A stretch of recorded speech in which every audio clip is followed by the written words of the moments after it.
माझा सगळ्यांना एक प्रश्न आहे की जर तुमच्या नोटिसेला हे उत्तर असेल तर तुम्ही पुढे काय करणार?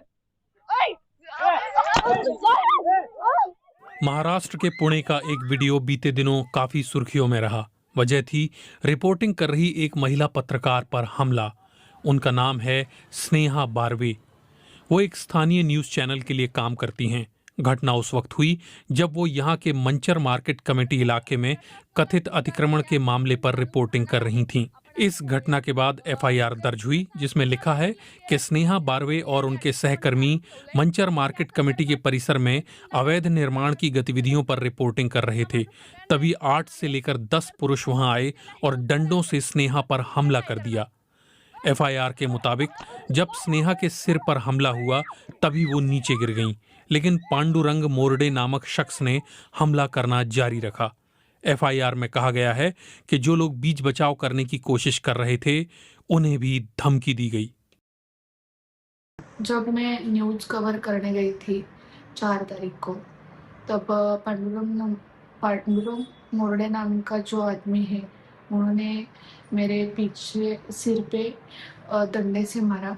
मैं मंचर के भाजी मंडी के बाजू में नाले के ऊपर मिट्टी, कंकड़, पत्थर से पूरा नाला आधा कवर किया था। उसके ऊपर अतिक्रमण किया था पांडुरंग मोरडे ने।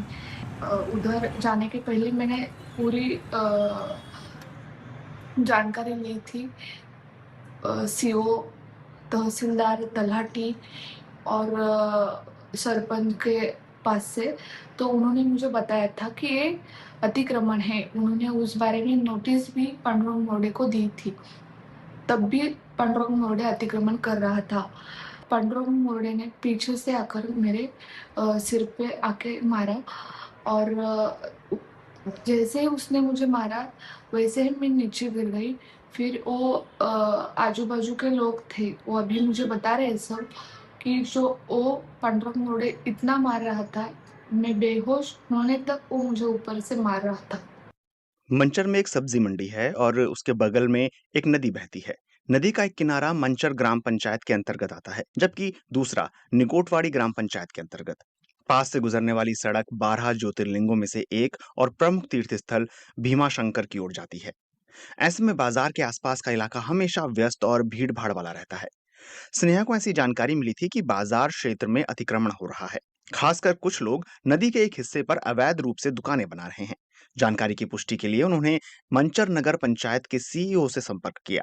सीईओ ने माना कि अतिक्रमण हो रहा है, लेकिन कहा कि ये उनके अधिकार क्षेत्र में नहीं आता। ये निगोटवाड़ी ग्राम पंचायत के अंतर्गत आता है।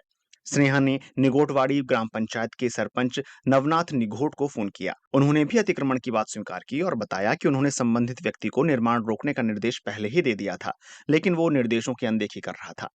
फिर अगले दिन स्नेहा रिपोर्ट करने और जमीनी स्तर पर लोगों की प्रतिक्रिया जानने के लिए घटनास्थल पर पहुंची। उन्होंने उस व्यक्ति से संपर्क किया जिसने कथित तौर पर अतिक्रमण शुरू किया था। जब उन्होंने उससे उस पर लगे आरोपों के बारे में पूछा, तब उसने पहले तो स्नेहा के हाथ से माइक छीन लिया और फिर कुछ भी कहने से इनकार कर दिया। लेकिन फिर भी वो अपना काम करती रहीं। वो दूसरे लोगों से उनकी राय पूछती रहीं। जब वो ऐसा कर रही थी, तभी अचानक पीछे से उन पर हमला हो गया। इस बीच पांडुरंग मोरडे ने सभी आरोपों से इनकार किया है। उनका कहना है कि हमला उन पर हुआ था और इस घटना में उनका पैर टूट गया। उन्होंने उल्टा पत्रकार स्नेहा बारवे पर ही गंभीर आरोप लगाए हैं। वो करीब 3 बजे आए जब मैं बैठा हुआ था।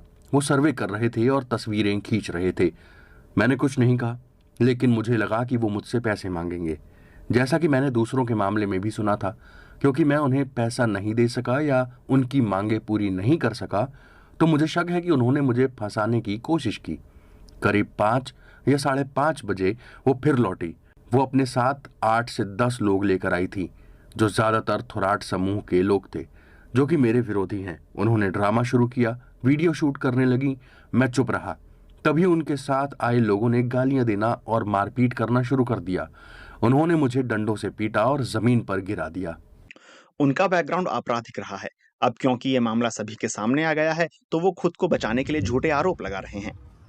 पत्रकार स्नेहा बारवे पर हुए हमले के मामले में पुलिस ने भारतीय न्याय संहिता यानी बीएनएस की कई धाराओं के तहत केस दर्ज किया है। इनमें 118(1), 115(2), 189(2), 181(2), 190 और 351 की धाराएं शामिल हैं। इनमें गंभीर हमले, जान से मारने की धमकी, घातक हथियारों से चोट पहुंचाना और गैर कानूनी जमावड़ा जैसी धाराएं शामिल हैं। अब तक 4 लोगों को गिरफ्तार किया गया है। इनमें पांडुरंग मोरडे शामिल नहीं हैं। करते हुए मंचर पुलिस स्टेशन के पुलिस इंस्पेक्टर श्रीकांत कांकाल ने कहा, स्नेहा बारवे को इस घटना में चोटें आई थीं, इसलिए शिकायत पूर्व पुलिस इंस्पेक्टर सुधाकर काले के नाम पर दर्ज की गई, जो मौके पर मौजूद थे। हमने स्नेहा बारवे का बयान दर्ज कर लिया है। आरोपों के आधार पर 4 व्यक्तियों को गिरफ्तार किया गया था, जिन्हें अदालत में पेश किया गया। उन्हें 3 दिन की पुलिस हिरासत में भेजा गया था, जिसके बाद उन्हें जमानत पर रिहा कर दिया गया। पांडुरंग मोरडे की तबीयत ठीक नहीं होने के कारण उन्हें अभी गिरफ्तार नहीं किया गया है। ठीक होने के बाद उनके खिलाफ कार्रवाई की जाएगी। इस बीच स्नेहा बारवे ने मांग की है कि इस मामले को पत्रकार सुरक्षा कानून के तहत दर्ज किया जाए और सभी दोषियों के खिलाफ सख्त कार्रवाई की जाए। ये पहला मौका नहीं है जब स्नेहा बारवे को धमकियों का सामना करना पड़ा हो। उनका कहना है कि इससे पहले भी उन्हें 5 से 6 बार धमकियां मिल चुकी हैं। अब पत्रकार संगठनों और मीडिया संस्थानों ने अभियुक्तों के खिलाफ सख्त कार्रवाई की मांग की है।